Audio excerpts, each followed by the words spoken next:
A paz do Senhor, meus amados amigos e irmãos em Cristo Jesus, que alegria estar novamente convosco para mais uma EBD Online da Alfa e Ômega. Estamos iniciando aí o terceiro trimestre de 2021 e iremos estudar os livros, ou o livro de Reis, né? Primeira Reis e Segunda Reis, aqui comentada pelo pastor Clayton Pomering. Nesse terceiro trimestre, a CPAD nos propõe estudar os livros de Reis e nós vamos ver o plano de Deus para Israel em meio à infidelidade da nação. Sim, as correções e os ensinamentos divinos no período dos reis de Israel. Nós precisamos entender que o livro de Reis, ele é um livro que tem, segundo alguns acreditam, né, o seu autor Samuel ou Jeremias, mas não tem muitas evidências e talvez foi escrito aproximadamente no final de 561 a.C., 562, os seus últimos escritos assim inseridos depois da volta do retorno para fechar a história, está dentro de um contexto histórico, né? Nós vamos ver que eles abrangem cerca de 410 anos, desde o começo do primeiro Reis, que começa com a morte de Davi, até mesmo a 560 antes de Cristo, isso em 970, a morte de Davi, e 560 antes de Cristo, que é a soltura de Joaquim, sim, da prisão lá na volta do cativeiro, né? Isso aconteceu por aproximadamente 560 a.C., que é quando acaba ali o livro de Segunda Reis. Nós vamos ver que durante todo esse tempo a nação foi dividida após a morte de Salomão em dois reinos, o reino do norte, que era Israel, chamado Israel, com capital em Samaria, e o reino do sul, o reino de Judá, com capital em Jerusalém. O propósito desses livros, ou do livro, porque era um livro só, um rolo só, e aqui para ficar mais fácil, né, foi dividido em primeiro e segunda Reis. O propósito dos livros é mostrar a obediência ou a desobediência, principalmente o pecado dos governantes e também do povo, também da nação, e o conflito entre as demandas e as necessidades políticas e assim também as exigências da fé prática, da obediência ao Senhor, né? Nós vamos ver que o rei, durante o período de reis, ele tinha uma necessidade de ser o representante moral do povo no pacto que foi feito, o pacto davídico, onde Deus estabeleceu com Davi, um pacto onde de Davi viria sempre um descendente a governar a nação de Israel. Então o rei, ele tinha o papel de representar o povo nesse pacto. Nós vamos ver que os profetas então aparecem e começam a desenvolver os seus ministérios durante esse período, profetas operando milagres, profetas que viviam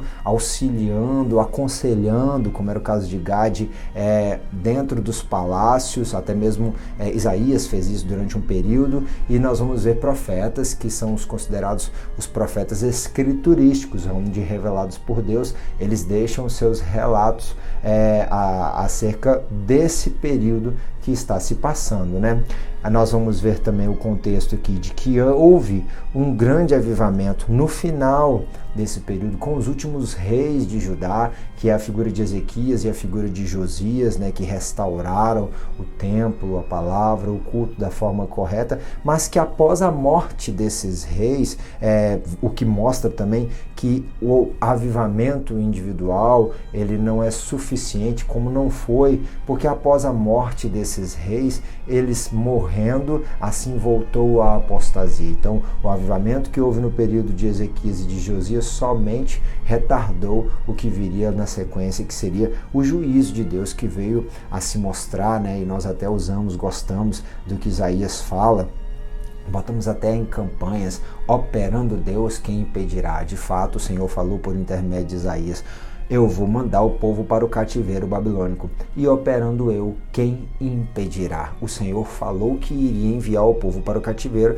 mas que depois, o seu tempo, ele iria trazer de novo o povo do cativeiro. Então, o livro de Reis mostra esse período da apostasia dos reis, o período do pecado da nação e também a ida, mas também o começo do retorno, né, do povo do cativeiro. Sim, nós vamos ver que dentro do contexto bíblico não existe a história secular se não houver algo que esteja dentro dos propósitos do Senhor. Então toda a linha cronológica da humanidade, ela é de uma forma ou de outra teológica, e isso é fantástico e encaixa-se perfeitamente na perspectiva teológica, na perspectiva bíblica e na perspectiva de como Deus organiza todas as coisas. Primeira Reis e Segunda Reis interpretam a história hebraica à luz da profecia, à luz da teologia pactual do Antigo Testamento, vendo o fracasso do povo, o fracasso dos seus governantes.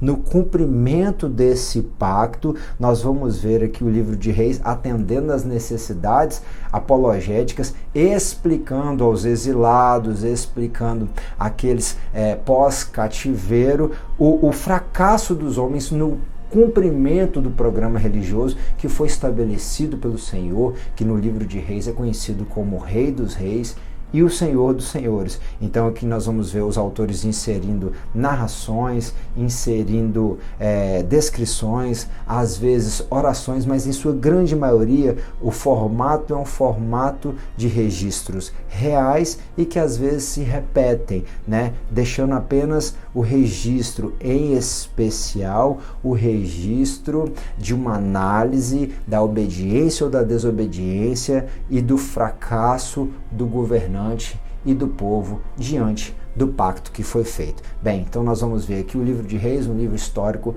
mostrando através da história, a história da humanidade, como que Deus trabalha também com o seu povo.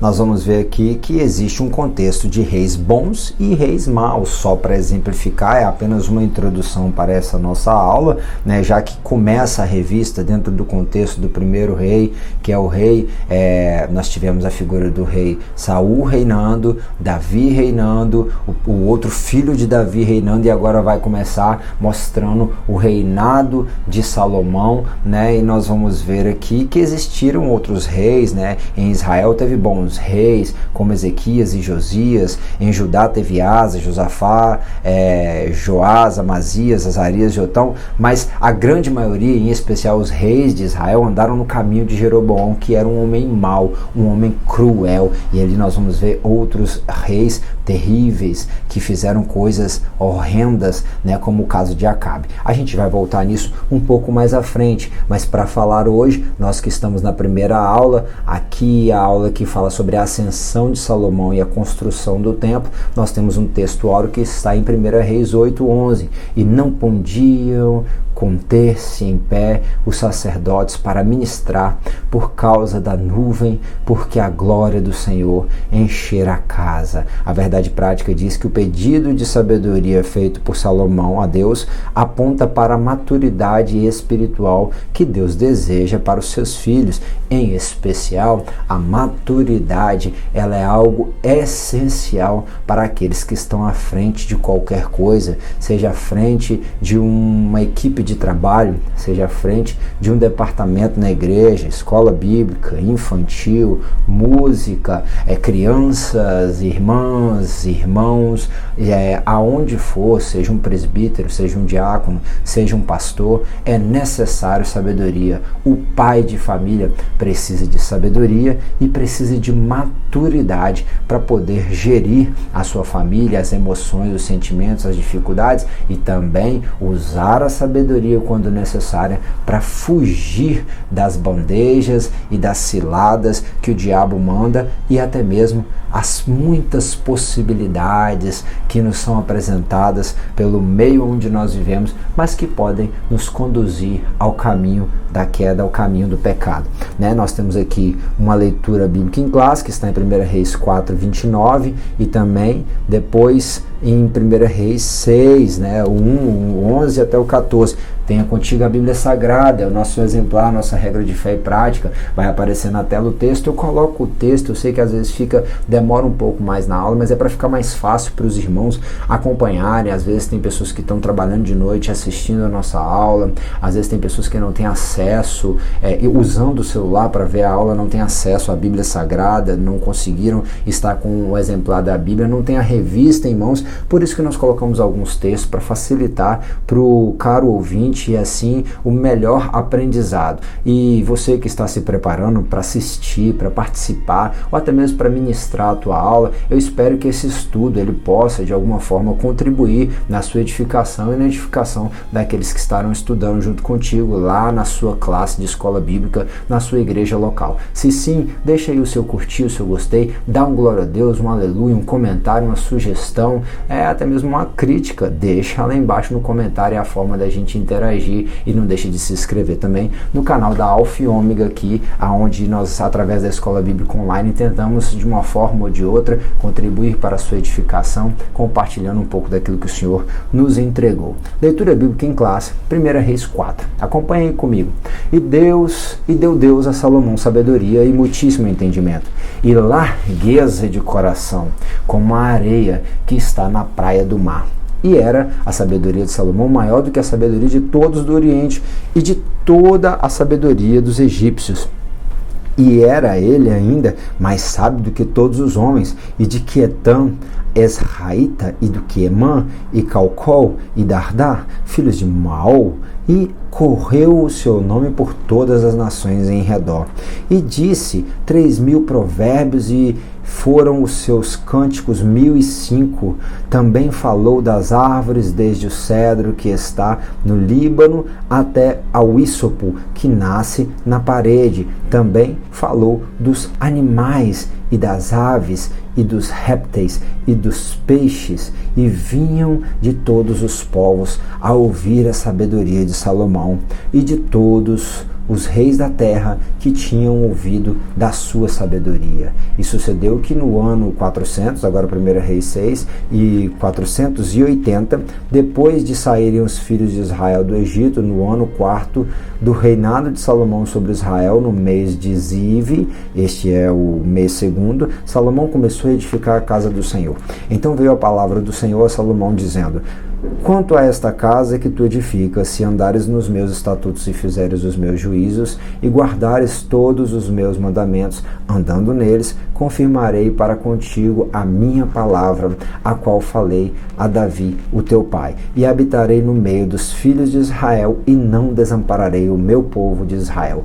Assim edificou Salomão a casa e a aperfeiçoou. Veja bem que nós estamos num constante processo de aperfeiçoamento. E assim como Salomão aperfeiçoou a casa do Senhor, nós que somos templo do Espírito, como iremos falar mais propriamente à frente, também estamos num processo de aperfeiçoamento. Rapidamente fazendo uma análise do texto aqui de 1 Reis, é claro que a ênfase não está no comentarista, que traz coisas interessantes para a nossa reflexão. A ênfase da nossa escola, a ênfase do nosso estudo tem que estar na Bíblia, tem que estar no texto. Então vamos analisar aqui não somente o contexto da ascensão e da ruína de Salomão, do levantamento do templo, do pedido que ele fez para Deus, como que ele procedeu, mas também o texto que é usado aqui como base, né? Salomão foi dado por Deus, deu sabedoria a ele e entendimento. Veja bem que existem palavras diferentes aqui.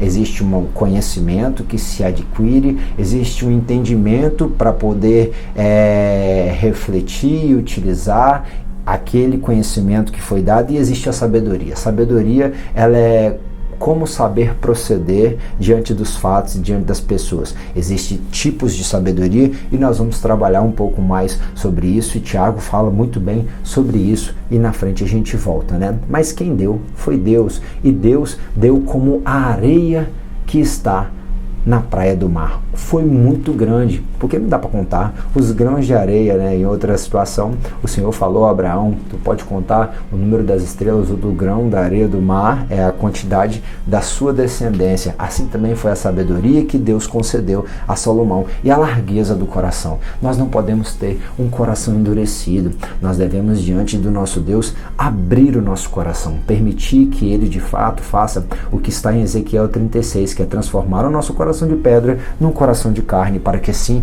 nós venhamos a ter um coração que seja maleável, que seja moldável e que possa se alargar na presença do Senhor. Que Deus alargue o teu coração de modo a você ser alguém que venha se compadecer e usar a sabedoria que Ele há de te dar em prol da edificação dos outros. E isso é maravilhoso, né? Na sabedoria de Salomão era maior do que todos do Oriente. Essa sabedoria ela é relatada também pela Bíblia Sagrada quando mostra a figura da rainha de Sabá, que não acreditando foi até ele e quando chegou lá viu que até os seus servos se vestiam de forma esplendorosa e que a sabedoria de Salomão excedia muito mais aquilo que ela ouviu falar sobre ele. Isso é maravilhoso. Sim, a sabedoria que Deus dá para alguém, ela resplandece a glória de Deus, porque Deus é a própria sabedoria, né? Como aparece no livro de Provérbios. Sim, o Senhor,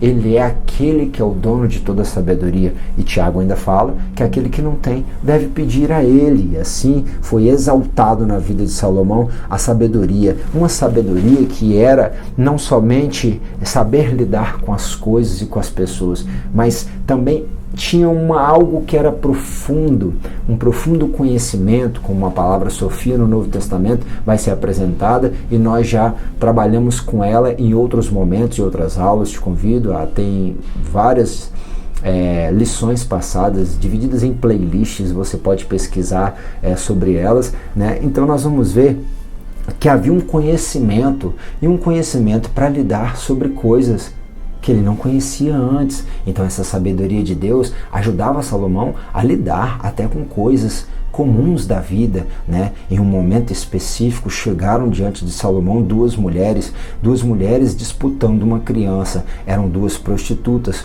A criança de uma delas havia morrido, mas as duas falavam que o morto era uma, falava que era da outra, e que o vivo, uma falava que era dela e a outra também. Então Salomão mandou pegar uma espada e matar aquela criança. Enquanto uma falou, melhor que ninguém fique com nada, a outra se levantou e falou, não, deixa a criança viva, eu prefiro que ela fique com ela, que eu perca o meu filho, mas que continue viva. E assim Salomão reconheceu quem era a mãe verdadeira, que valorizava a vida do seu filho, e todos reconheceram a sabedoria de Salomão, que era retratada nas circunstâncias da vida para lidar com problemas complexos, mas também para trabalhar com questões naturais, como questões da biologia que nos são apresentados pelo texto. Veja bem, Adão foi um homem que recebeu de Deus a sabedoria para botar nome nos animais, nas árvores, em tudo que existia, e agora Salomão vai lidar de uma forma extraordinária, e o texto vai registrar essa sabedoria também aplicada a essas coisas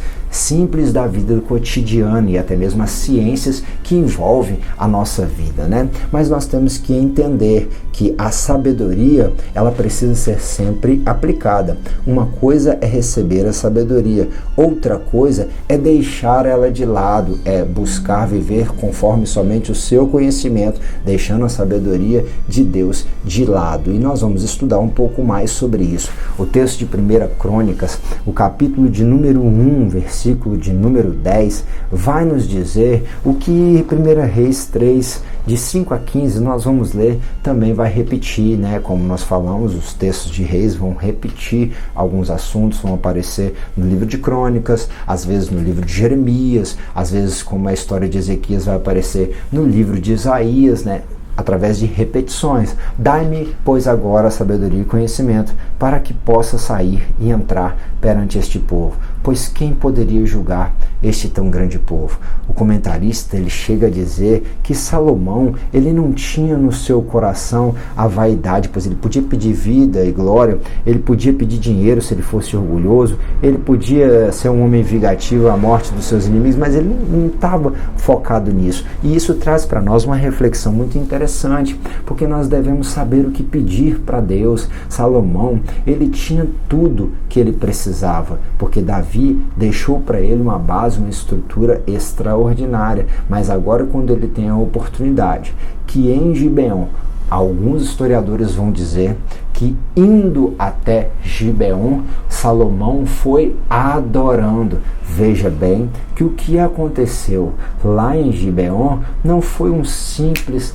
acaso, não é porque Salomão era melhor do que os outros, não, ele foi adorando, ele foi sacrificando. Acredita-se que ele chegou a matar mais de 1000 bois, sim, sacrificando, adorando. E você tem se sacrificado? Você tem buscado morrer para você mesmo, para que Cristo viva em ti? Assim, esvaziando-se de si mesmo e morrendo para você, você dá a oportunidade de Deus te encher, e também a vida de Deus, a novidade de vida e a vida em abundância que nós temos em Cristo possa transbordar. Como a sabedoria transbordou em Salomão, a vida de Cristo possa transbordar através de ti. Vamos continuar adorando, indo e vindo. Se for para Gibeon, como Salomão, que nós venhamos a andar adorando. Meu Deus, como seriam os nossos cultos nas nossas congregações se nós acordássemos adorando, trabalhássemos adorando, estivéssemos com nossos familiares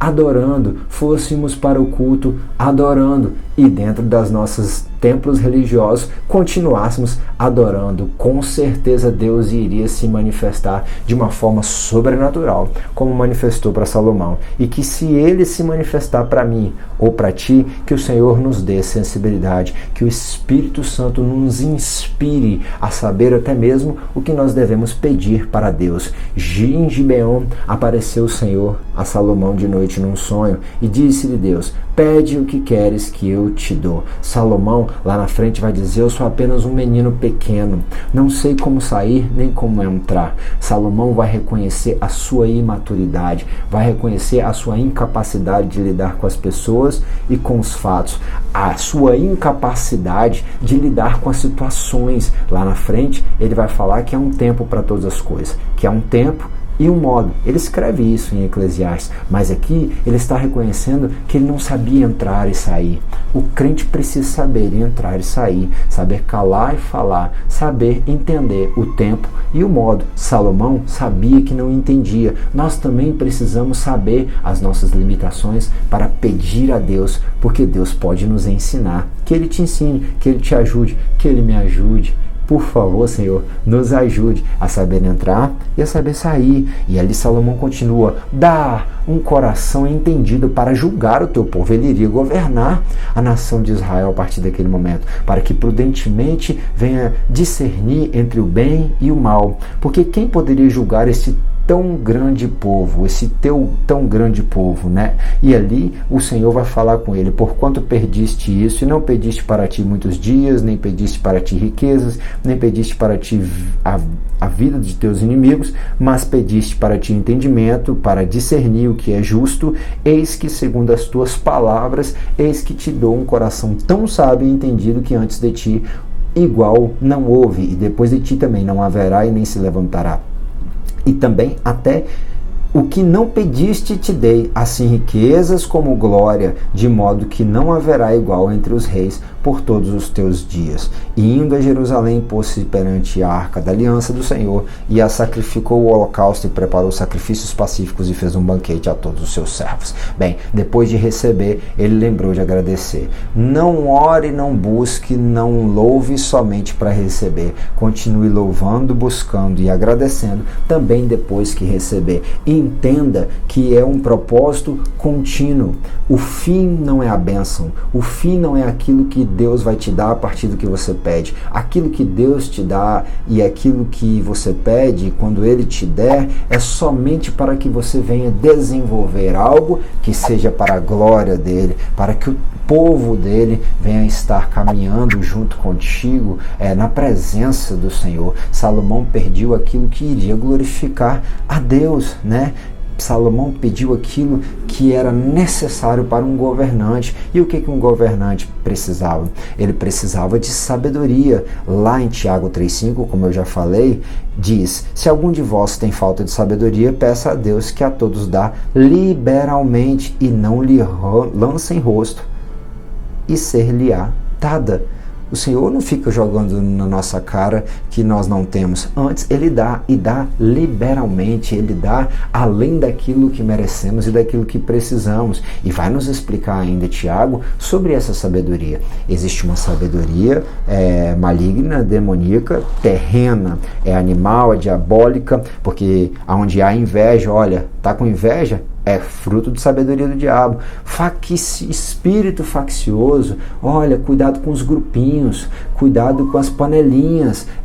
Aí é a perturbação e toda obra perversa. Mas a sabedoria que vem do alto, ela primeiramente é pura, então tem que ter pureza, tem que ter santidade, senão não é sabedoria, né? Ela é pacífica, ela promove a paz, senão não é sabedoria de Deus. Ela é moderada, ela é equilibrada, né? Ela não se turba muito, é como um barco estável, mesmo no meio da tempestade. É tratável no sentido de que ela é ensinável, né? Nós não devemos achar que sabemos tudo, porque ainda que nós venhamos a saber tudo, eu já falei isso, ainda que eu saiba muito, e isso também é um dos contextos relatados por grandes pensadores acerca da maturidade, ainda que eu saiba tudo, o irmão pode saber mais que eu. Ainda que eu saiba muito, o irmão, ele pode saber infinitamente mais que eu, e mesmo se eu me juntar a ele, nós dois juntos poderemos nunca chegar a saber aquilo que nós precisaríamos saber. Então nós temos que sempre ter um coração ensinável, tratável, moldável, cheio de misericórdia, né? Reconhecendo a miséria do nosso coração, a debilidade da nossa alma,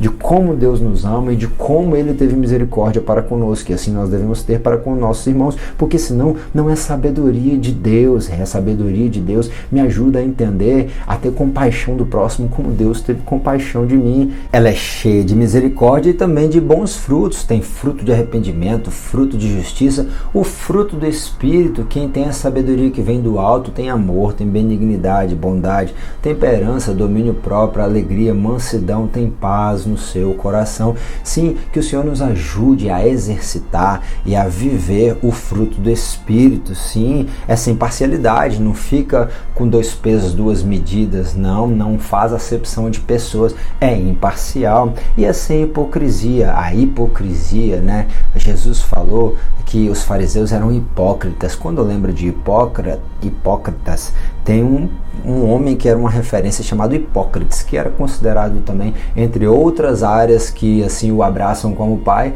o pai do teatro, onde as pessoas representavam algo que não era, de modo que assim estão cometendo uma mentira. A sabedoria que vem do alto, ela trabalha com a verdade e não com a hipocrisia. As pessoas não mostram uma coisa que elas não são. Elas buscam ser como um livro aberto. Você não precisa expor a sua vida nas redes sociais, mas a sua vida você não tem que esconder nada de ninguém. E isso é maravilhoso. E o fruto da justiça semeia-se na paz para os que exercitam a paz. Nós precisamos exercitar a paz, porque Isaías 26 diz que o Senhor conserva em paz aqueles cuja mente estão firme nele. Se nós estivermos firmados na palavra, assim nós nos manteremos em paz, e muita paz tem aqueles que esperam no Senhor. Então, o que Salomão pediu? Sabedoria. E o que é a palavra sabedoria? A palavra sabedoria no hebraico escreve-se Shakam, mas é Hakam, segundo o dicionário Strong, significa ser sábio, mas não somente ser sábio. É um processo daquele que está aprendendo com a vida e se tornando sábio, né? E para quê? Para agir sabiamente. certo? Se tornar sábio. Para quê? Mas para que você vai se querer sábio? Para você ensinar a sabedoria, para você promover a instrução, a edificação, para que outros também se tornem sábios através da sabedoria que Deus faz fluir através da sua vida. Mostrar-se sábio. Aqui tem um contexto que todas as palavras, na sua grande maioria, tem os contextos das escolhas dos homens. Ele pode querer enganar. Tem muita gente que tem conhecimento e essa sabedoria que busca iludir é uma astúcia. E como nós vemos lá em Tiago, existe uma sabedoria, sim, uma sabedoria que é terrena e diabólica, que busca iludir e que é muitas das vezes hipócrita e que mostra aquilo que não é. Não, mas a sabedoria que mostra a sabedoria de alguém, a sabedoria que você vai mostrar não é a sua, mas a sabedoria de Deus,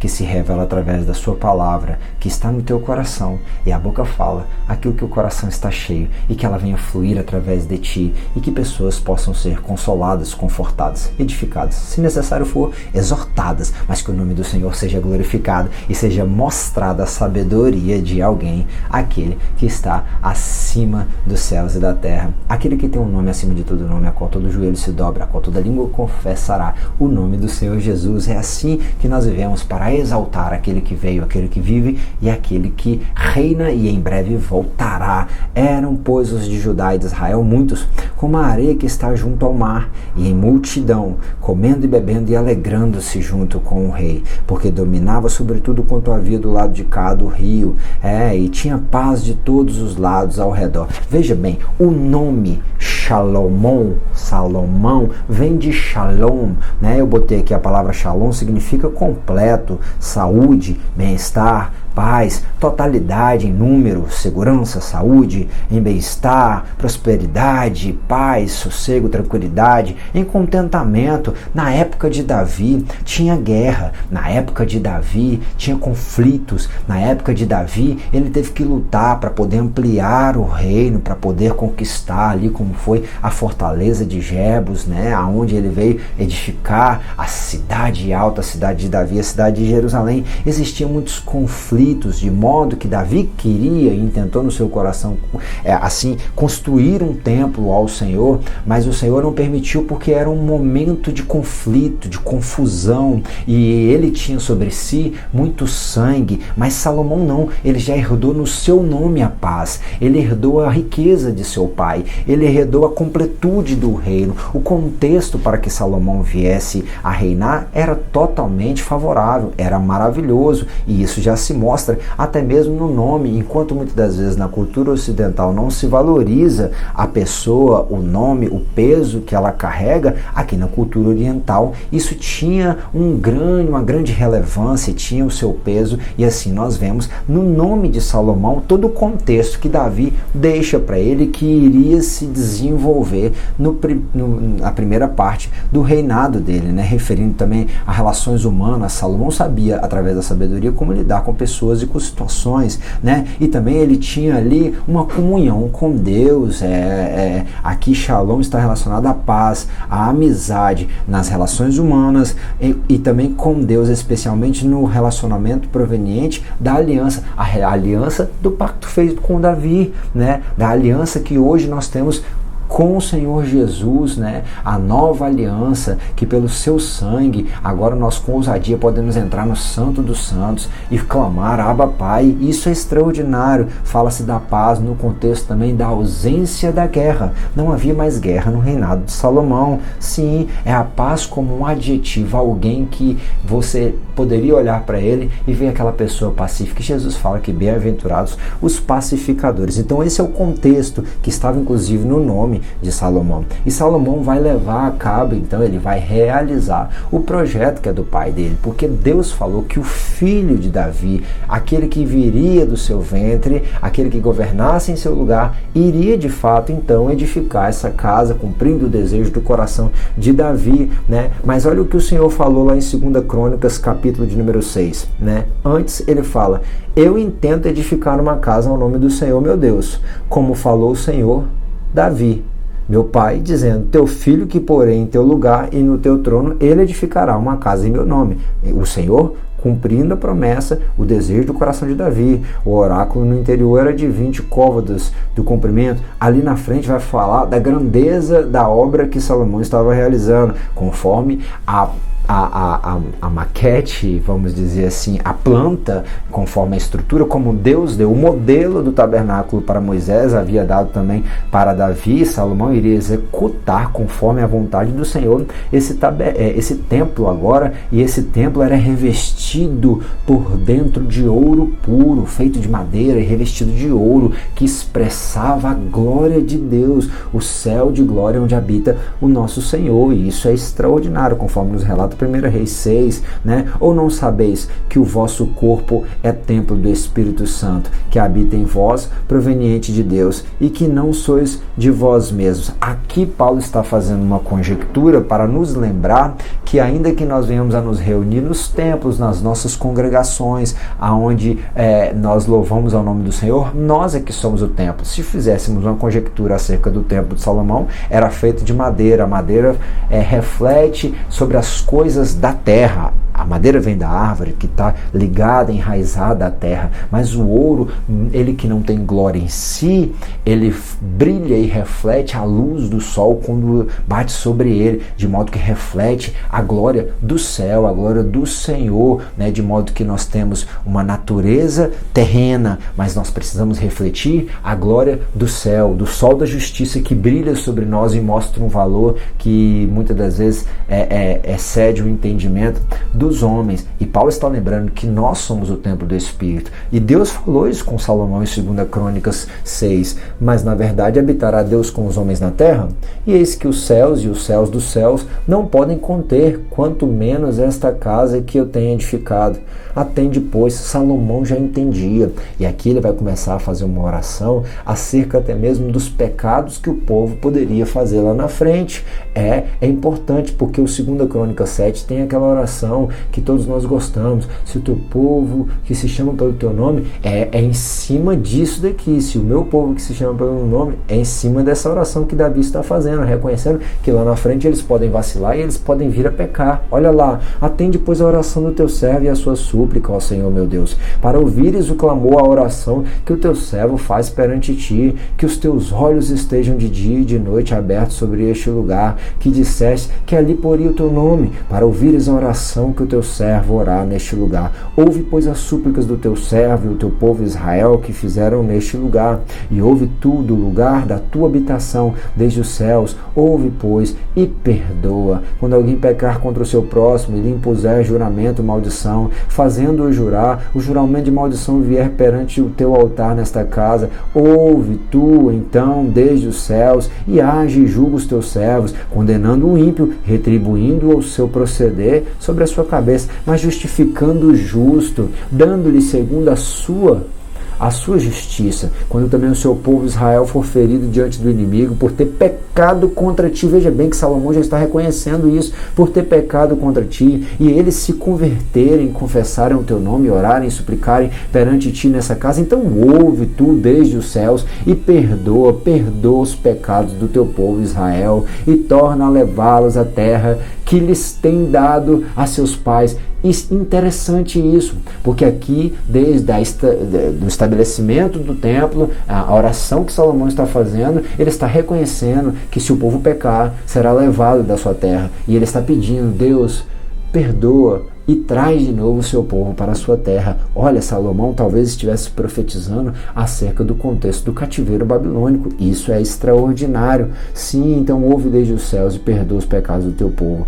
Torna a levá-los à terra que lhes tem dado aos seus pais. Quando os céus se fecharem por não haver chuva, por terem pecado contra ti, orarem neste lugar e confessarem o teu nome, e se converterem dos seus pecados, quando tu os afligires, então ouve tu desde os céus e perdoa o pecado dos teus servos e do teu povo Israel, ensinando-lhes o bom caminho em que andem, e dê a chuva sobre a terra que deste ao teu povo em herança. Aí vai falar da fome, entre tantas outras coisas que o povo iria padecer por conta do seu próprio pecado, e Salomão já está rogando para que Deus viesse a ouvir a oração que o povo iria estabelecer e iria fazer naquele lugar que foi estabelecido pelo próprio Senhor, que ele habitaria com o seu nome.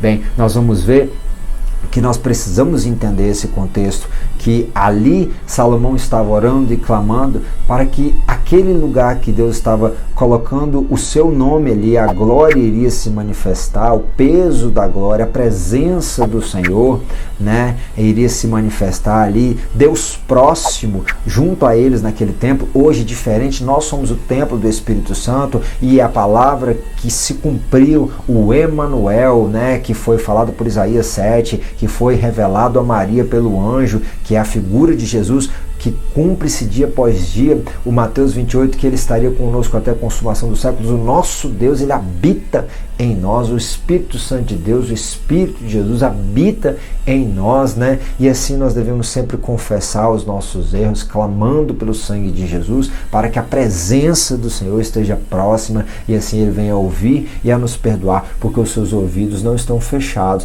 nem as tuas mãos encolhidas, para que não possa ouvir e nem abençoar o teu povo. Mas para isso nós precisamos confessar, porque aquele que confessa e deixa alcança misericórdia. Que Deus te dê sabedoria e entendimento, e te mostre até mesmo aquilo que precisa ser mudado, como Salomão já estava reconhecendo, até mesmo os possíveis erros que ele viria a cometer na sua natureza falha, que nós venhamos a entender que nós somos falhos, e assim estamos mais atentos e vigilantes para tentar errar menos, e quando errarmos, não se ensoberbecer, endurecer o nosso coração, mas venhamos a nos prostrar diante do Senhor, que pode nos perdoar. E os sacerdotes então não podiam permanecer em pé para ministrar por causa da nuvem, porque a glória do Senhor encher a casa. Isso é extraordinário. Diego, o que aconteceu?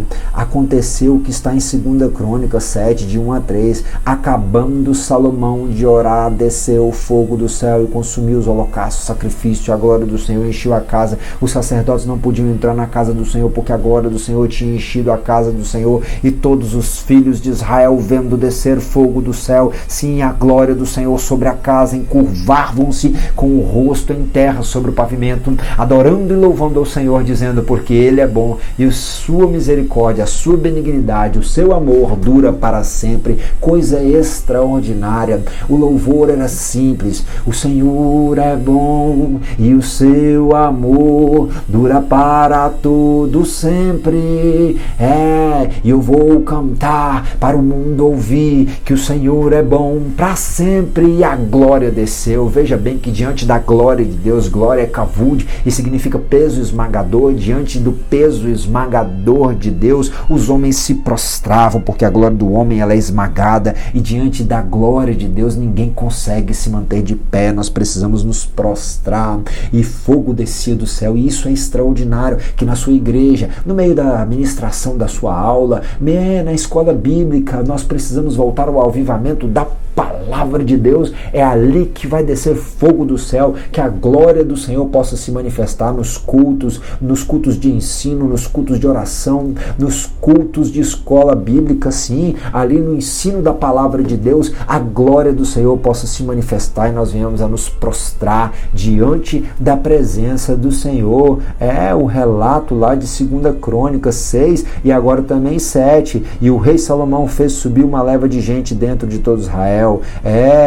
Como é que era construído esse templo, Diego? Isso aqui já fala da consagração do templo. Mas como é que foi construído esse templo? Só para que a gente não perca isso daqui, porque isso daqui é maravilhoso, é extraordinário. É só um detalhe que eu quero colocar. São muitos detalhes preciosíssimos, riquíssimos, que falam da construção do templo, né? Mas eu preferi dar ênfase à glória manifesta na consagração do templo. Mas eu não posso deixar de passar isso daqui, porque isso daqui é lindo. Olha só, em 1 Reis 5:13 vai dizer que Salomão trazia muita gente, né? 30 mil homens do Líbano, cada mês 10 mil por turno. Um mês estavam no Líbano, 2 meses estavam cada um na sua casa. Aí tinha Adonirão que estava sobre eles, e tinha também Salomão 70 mil que levavam as cargas, e 80 mil que talhavam pedras nas montanhas. Outra passagem bíblica vai dizer que as pedras chegavam lavradas, preparadas, trabalhadas, moldadas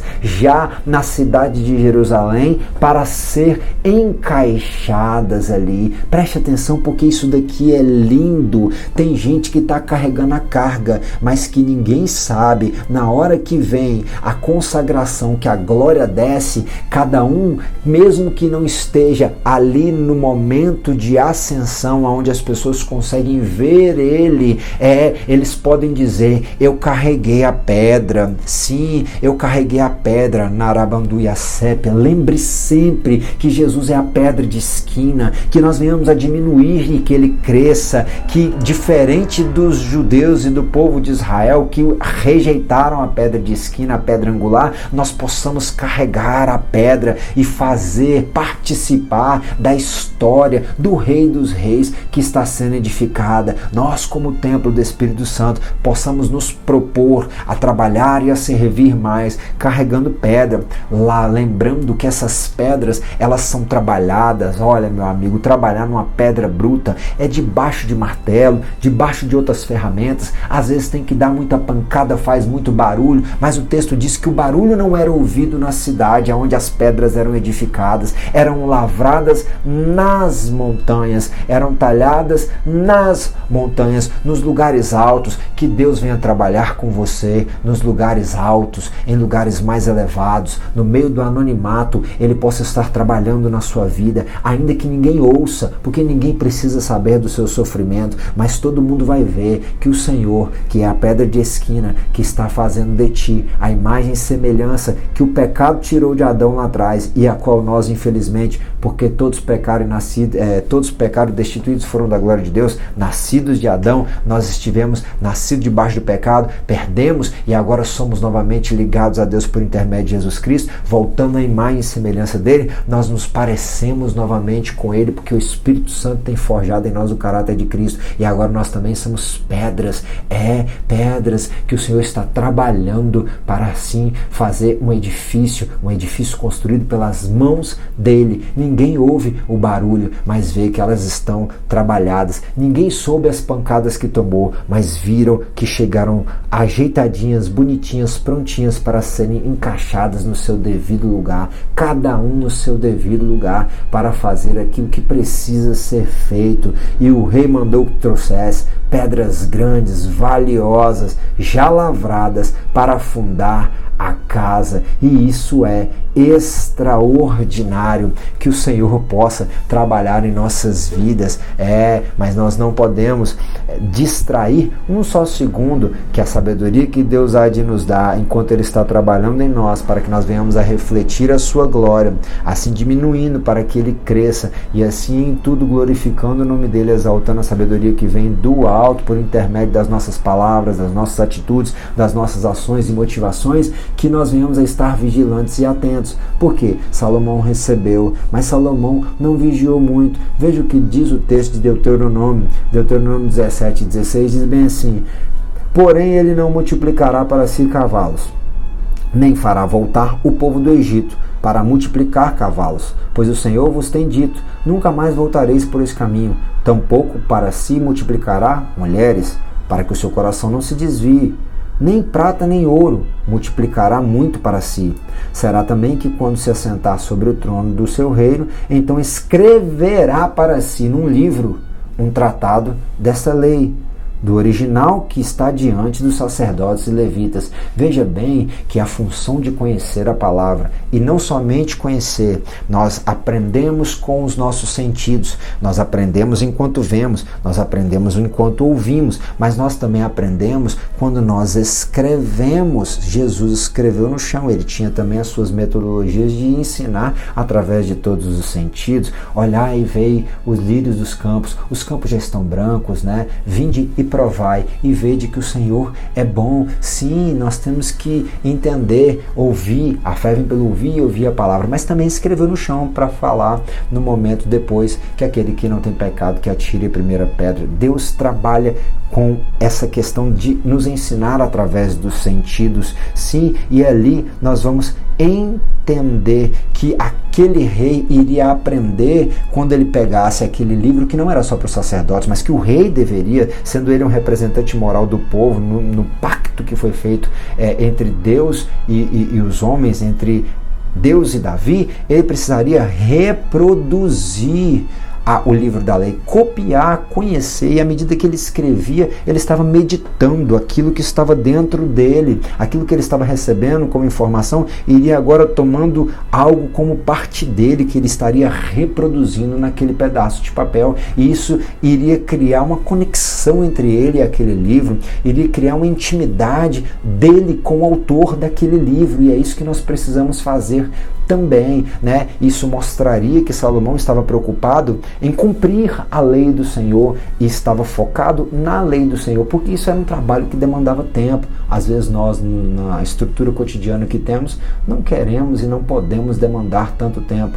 mas nós perdemos muitas das vezes o privilégio que é de dar tempo às Escrituras, e esse era um meio que Deus assim iria firmar as Escrituras na mente e no coração do rei. Por isso, ele não estaria tão voltado para as coisas da terra.